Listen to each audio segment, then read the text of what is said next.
Teamer Reclamation strategy on the play, John Martin. Ooh, I got some words. I got some words about Teamer Reclamation.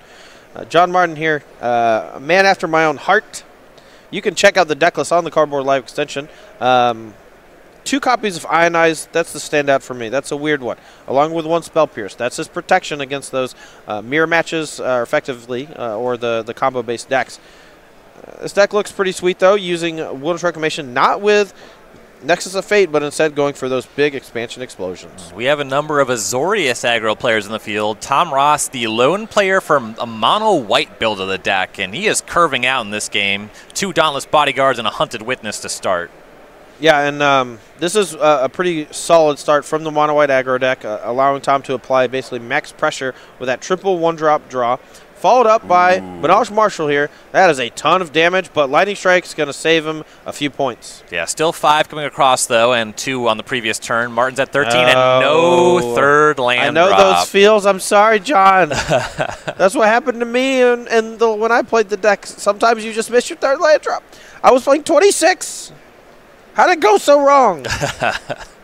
Got to find room for 27, I guess. Yeah. Legion's Landing for Tom Ross. Still 3 creatures. That's going to transform right away. 5 more damage coming across. Martin to 8. Yeah, and it looks like Martin doesn't even have a removal spell, and no land off the top means that he's going to pack them in. We're already going to side. What is happening? Tom Ross is winning. It's actually not that unusual. Yeah, whenever Tom Ross is winning, the games are short. I'll say that. Yeah. Because he is sitting up in his chair, puts his leg underneath him, and when he does that, you know you're dead. Tom Ross did have a stint at Wizards of the Coast not too long ago, but he is back in the trenches. When he started playing Tournament Magic, his first weekend back, it was a little rough. There was some concern that the boss was rusty. I think it's very clear at this point that is no longer the case. Yeah, and he's basically back in form, playing the decks he loves to play. Whenever a Tom Ross deck is good in a format, he's going to excel. And right now, these white-based aggressive deck featuring Banage Marshall, History of Benalia are peak.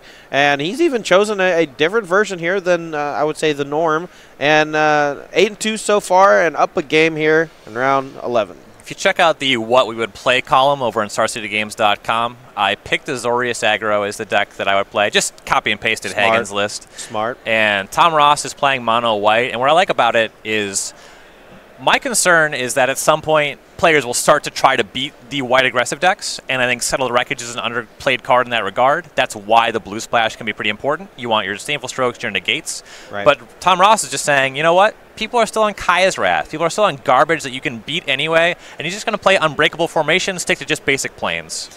Yeah, and important to note, Tom actually going the full 4 copies of Tithe Taker in his main deck, a card that is quite good against red-based removal as well as counterspells. Yeah. And really just putting a hurting on these control decks. But on top of that, though, he has more 2-drops than normal. I think most players have agreed that somewhere around 4 2-drop creatures is the number you want to be, because you got to make room for Venerated Luxodon. You got to make room for Banage Marshall, but you also have to make room for a ton of 1-drops to make that Legion's Landing transform in a hurry. And I'm glad you mentioned Tithe Taker as well, because that's a way that the mono-white build can push back against Settle the Wreckage. Right.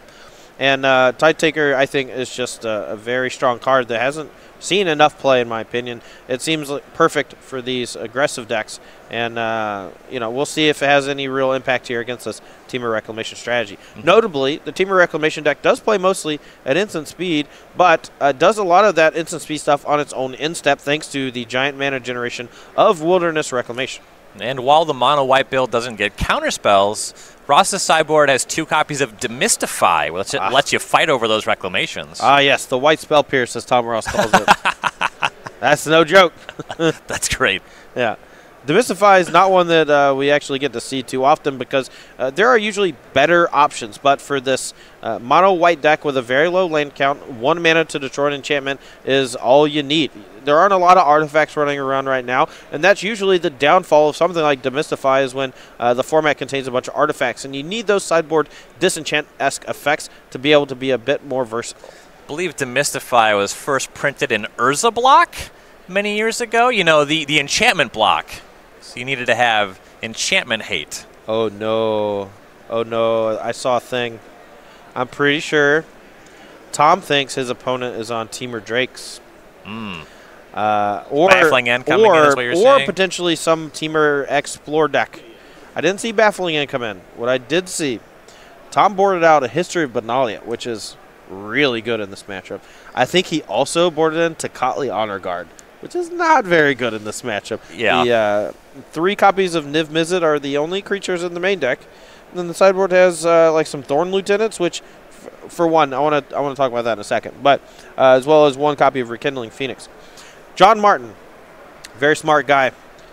4 copies of Thorn Lieutenant. The sideboard is so strong against aggro decks, especially the mono red decks, which can really plague a deck like Team Reclamation. All you need is time.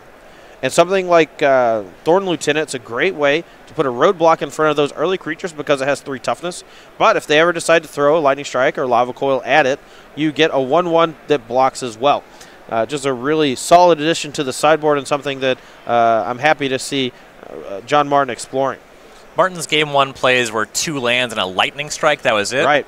Yeah. Hard to really identify a deck off of that. Yeah, and that's something, Tom is usually very good about figuring that kind of stuff out. But the way that these decks work in this format, there can be a wide range of decks that actually start with those 3 cards. Breeding Pool plus, Steam Vents or Stomping Ground, followed by a Lightning Strike, and just stalling out with no 2-drops and a bunch of 3s or higher. Ross can actually just assume that Martin had a handful of 3-drops. That's why he kept that 2-land hand. Unfortunately, there were no ops cast. There were no growth spirals cast. So Ross's ability to identify the deck from John Martin's side is not very high. But fortunately for Ross, even though he has quite a few bad cards in his deck for the matchup, this Reclamation deck, mulligan to 5, could be the death knell. 5 cards on the play, never really where you want to be. This is a deck that really needs to hit a lot of land drops as well. Absolutely. We saw him stall on 2 lands last game, unable to really play Magic. And that's one of the benefits of playing the Bant versions of the Wilderness Reclamation strategies. You get to play Revitalize, a lot of cards like that kind of cycle and help you hit your land drops, also buying you time against these aggressive decks. A couple Sulfur Falls to start for Martin as Ross's turn 1 play is a Hunted Witness. He has at least 2 more planes in the hand. We'll see what he has as far as a curve. There's Legion's Landing to put in the second turn. Witness bumps Martin to 1. And there's a Bodyguard, but that gets hit by shock right away. Yeah, it looks like Martin actually is kind of running on all cylinders. Finds his green mana for Thorn Lieutenant, puts up a few blockers, and has the removal spell to keep Legion's Landing from transforming. It's going to be an uphill battle. He's only got 2 cards in hand, but this is where the comeback starts. Martin had the shock for that Breeding Pool to cast the Thorn Lieutenant. He's at 17. Ross does need to build up the battlefield a little bit more, though, and he has a couple plays, Tithe Taker and a second Hunted Witness. Yeah, the downside is the 3 toughness from the Thorn Lieutenant means that if he wants to attack, he's going to lose a creature in combat and not really deal much damage to John Martin in the process. He's going to follow up the Thorn Lieutenant here with a Search for Escanta. That is a potentially powerful card that not only fixes his draws, but if the game goes long enough, if he finds a Wilderness Reclamation, could be the key to his salvation. It's decision time for Tom Ross. His creatures right now don't line up great against the Lieutenant, though there's incentive to transform the Legion's Landing. And here's a big one. Benelish Marshal pre-combat, attack with everybody. That'll give him a first fort. Yeah, and you're going to see a block here on the Vampire token. 7 damage is going to be coming through on John Martin's side. A bit of life gain from Tom Ross's side. And another follow-up here off of that Transform Legion's Landing, the 1-mana backup Legion's Landing. So Martin will go to his turn. He's at 10 now. Rootbound Crag. There's 4 mana. What does he have for plays? Lightning Strike and Expansion. Okay. Yeah, this is a great play here from John Martin. Notably one of the better uses out of the card Expansion. A lot of people use it as a means of copying something like Negate to counter a Negate and protect your combo pieces. But in a pinch against the aggro decks, you can use it to copy a Lightning Strike or a Shock and double up on removal. On top of that, it functions as one of your best cards when you have your engine going, and it's the perfect complement to a Wilderness Reclamation. That takes care of Tithe Taker and Benelish Marshal. Ross will make that 1/1 flying Spirit token. You see JD and Clomperon's Spirit. entering the battlefield there. Yeah, and Tidetaker actually putting Martin to the test, making him do it on his own turn, so Tom Ross actually gets that 1/1 Spirit and is able to attack with it this turn. Now, whether or not Tom wants to attack with the rest of the creatures is still up for debate, but that 1/1 flyer is going to come on over and put John Martin down to 9, and we'll see if Tom has anything other than activating that Adontu First Fort for his turn. It could be the situation where he's weighing, does casting spells actually do more than the first fort activation? There's a Baffling End in hand. Well, that's rather Adonto Vanguard. Okay. That's the play. And attack with everybody transforms that other Legion's landing. I think getting the Adonto Vanguard onto the battlefield is a pretty big deal, simply because it can attack freely through that Thorn Lieutenant. Dauntless Bodyguard, Adonto Vanguard added to the field. John Martin's going to put a Reclamation in the graveyard off of his search and just draws a Breeding Pool. He'll play that tapped. It's unfortunate because that's the card you want to pair. That's the backbone of your strategy, but he's so far behind, he needed something to help dig him out of the situation, and a bunch of extra mana on the Wilderness Reclamation was not it. There's an attack with everybody. Thorn Lieutenant jumps in front of Dauntless Bodyguard. 3, 4, 5, 6 come across. Martin to 1. Puts a Hinterland Harbor in the graveyard with the search. What's the draw? It's a shock. He'll target himself. Tom Ross is your winner, 2-0. I'm going to go it on my own terms, okay? Yeah.